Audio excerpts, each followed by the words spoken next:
mbiram def ko ni mu la def dégg nga ma ça c'est vrai. boo gisee nit nii rek xamoo nu ko ndeyam bootee te mu maandu ci say mbir nag bala kookee nga jékki-jékki rek ni ku faraj gis mu toog di wax boo ko xamul alaaji maandul ci ay mbiram jërëjëf oui très important alors nu ñëw ci Guinée bi wala nu dem ñëwaat. Guinée c'est confirmé. oui c'est confirmé. ah bon d'après RFI. oui RFI nag du ñu wax dëgg nag parfois nag loolooy seen problème mais am na image bu ma envoyé bi jour peut-être bu ko dina ko illustrer. xaritu joomu. oui coup d'état en Guinée-Bissau Umaro Sissoco Embalo a été arrêté après l'apparition des premiers résultats partiels de la présidentielle. Une partie de l'armée s'est rendue au palais afin d'arrêter le président sortant qui revendiquait la victoire. Jeune Afrique. C'est Umaro Sissoco Embalo lui-même qui l'a annoncé à Jeune Afrique. Il a été arrêté ce mercredi 26 novembre vers 12h alors qu'il se trouvait dans son bureau au palais présidentiel. Et le chef d'État sortant disant l'avoir emporté avec 65% des suffrages selon son propre décompte des voix. Donc voilà, mi ngi noonu d'après Jeune Afrique, le chef d'état-major général des armées, le brigade Biag Nathan, le chef d'état-major, le général Mamadou Touré et le ministre de l'Intérieur Botché Kandé ont été arrêté en même temps que lui. Umaro Sissoco Embalo a affirmé qu'aucune violence n'avait été commise à son encontre alors que le coup d'État qui aurait selon lui été dirigé par le chef d'état-major de l'armée de terre selon plusieurs sources. Des tirs ont néanmoins été entendus au milieu de la journée près du palais est à proximité des locaux de la commission électorale. Les résultats de l'élection présidentielle auraient dû être rendus publics ce jeudi. Ces dernières heures, le candidat sortant, tout comme celui de son principal adversaire, l'outsider Fernando Diaz d'Acosta, revendiquaient tous les deux la victoire. Donc mi ngi noonu nekk une triste histoire bu nuy xeex. tiristul kay tiristul. C'est triste lu parce tax mu que triste Afrique à chaque fois nuy dégg. genre non waaw côté boobu moo triste. voilà loolu la waaw côté boobu moo triste.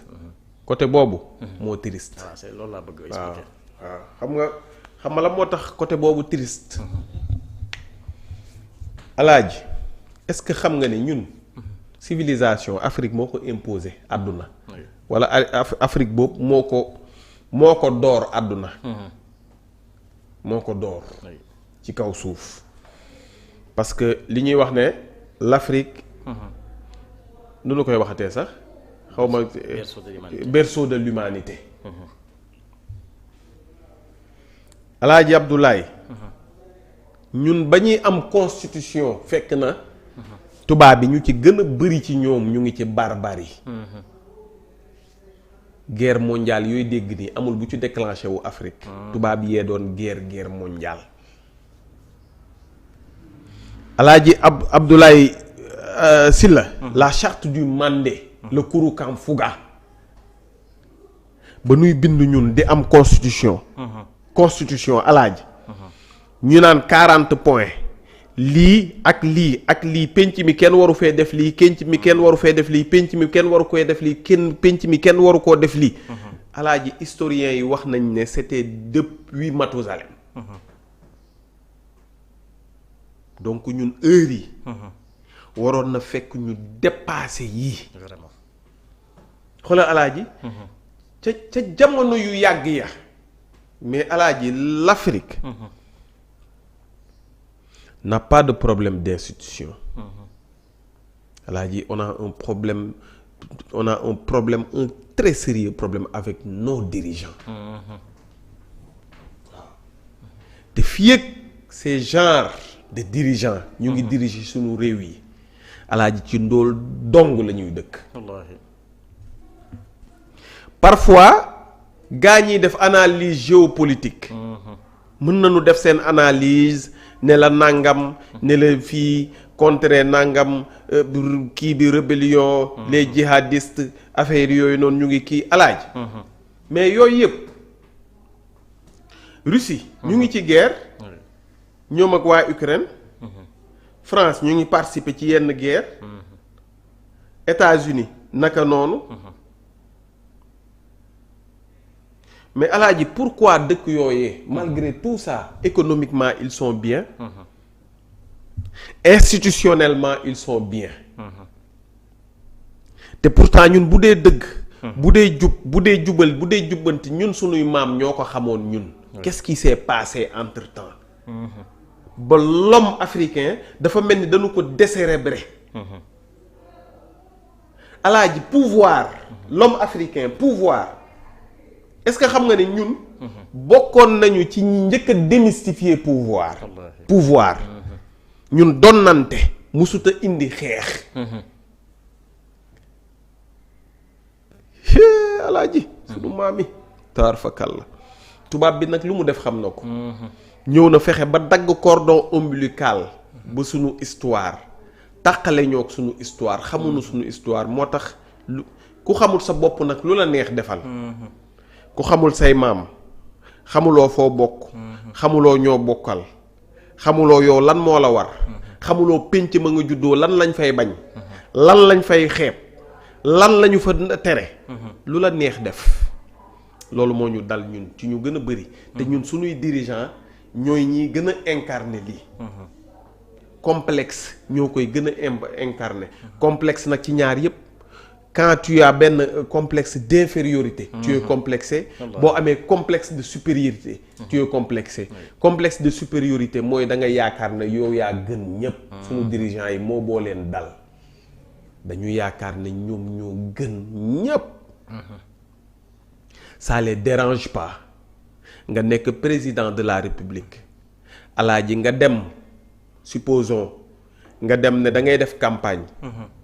nga dem wuro fonde benn dëkk fekk fa dispensaire boo xamante ne leer na la ne yi yow. ñii li fi ne mënu leen a faj. yow ça te dérange pas. en tant que njiit. en tant que njiit. ça te dérange pas. alaaji sa kàddu. ngay wax muy teggeeku. ça te dérange pas. nit ñi bañ laa naw. ça te dérange pas ngay xalaat la génération future. ça te dérange pas yii yëpp ferejewu la ñeente. sa bopp ak ña nga àndaloon. politique politicienne. doo ci gis kenn ku wax ba tudd valeur. ñi daan wax di tudd valeur sax bu ñu yegsee. day mel ni dañu leen a soppi. te loolu Afrique rek la des. njiit yu ñu soppi. day mel ni Afrique dong la des réalité du pouvoir fii la des. réalité du pouvoir. te ñoom ñëpp réalité du pouvoir nag ku ko ci gëm looloo lay sànk. barke alxuraan. ku ci gëm réalité du pouvoir. ba tax nga falu.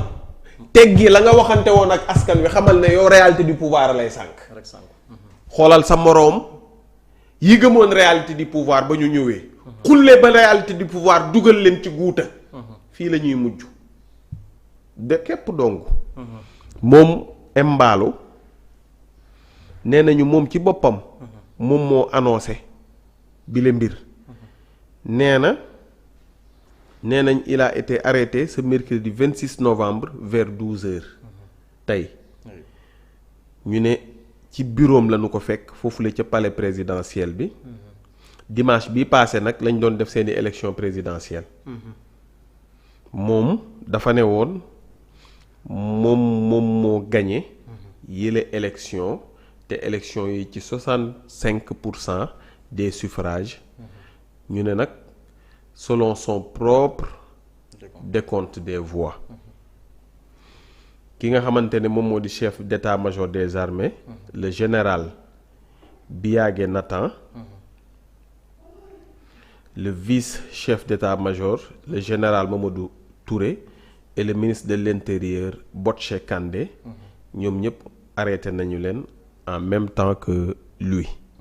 kooku di Embalo nee na nag aucune violence n'avait été commise à son encontre lors de ce coup d'état qui aurait selon lui moom nee na ki nga xamante ne moom moo di le chef d'état-major de l'armée de terre moom moo dirigé loolu.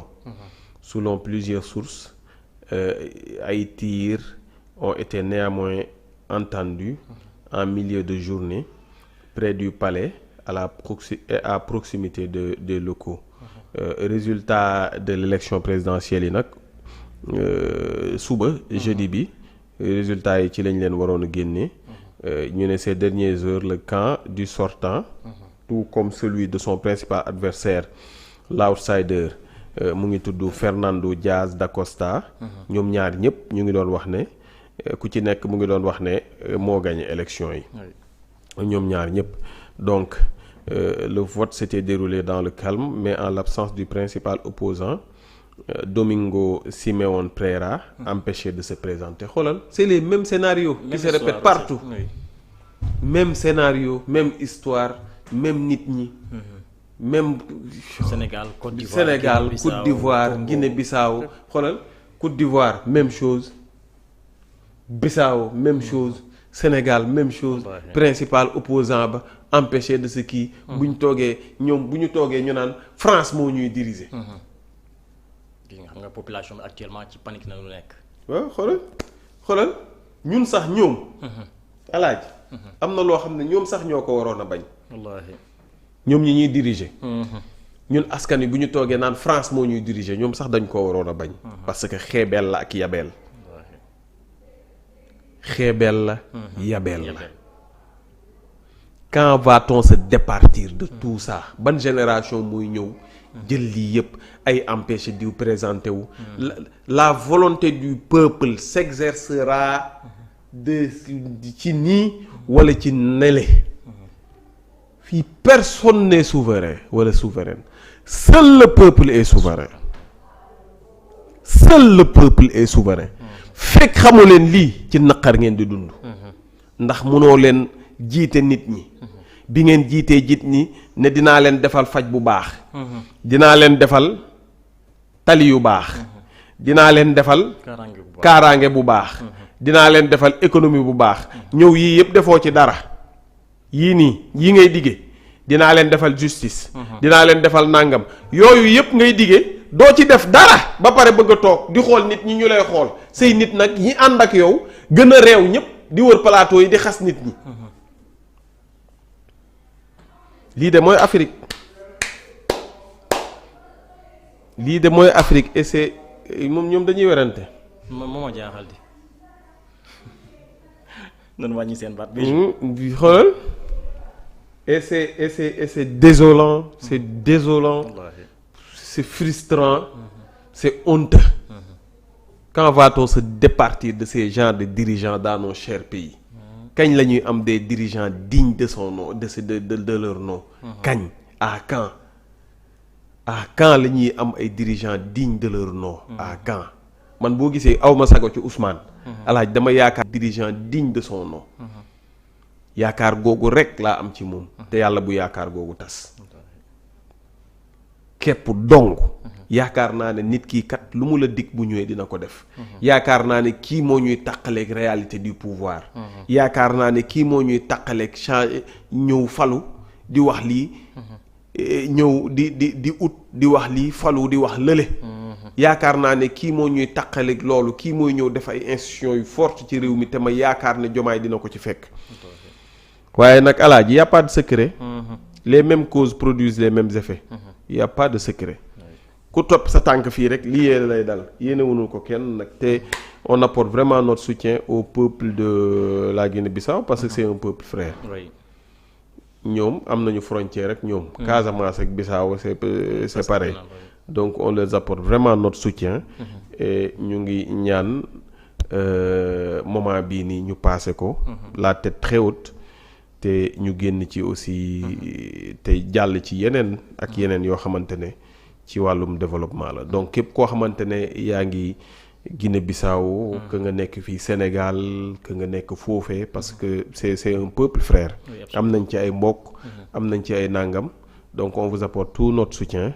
te di leen wax ne restez fort. le meilleur reste à venir incha allah. très bien di leen masaw bu baax a baax alors Gaye dañuy ñëwaat ci li nga xam ne nag moo di mbirub coalition Diomaye.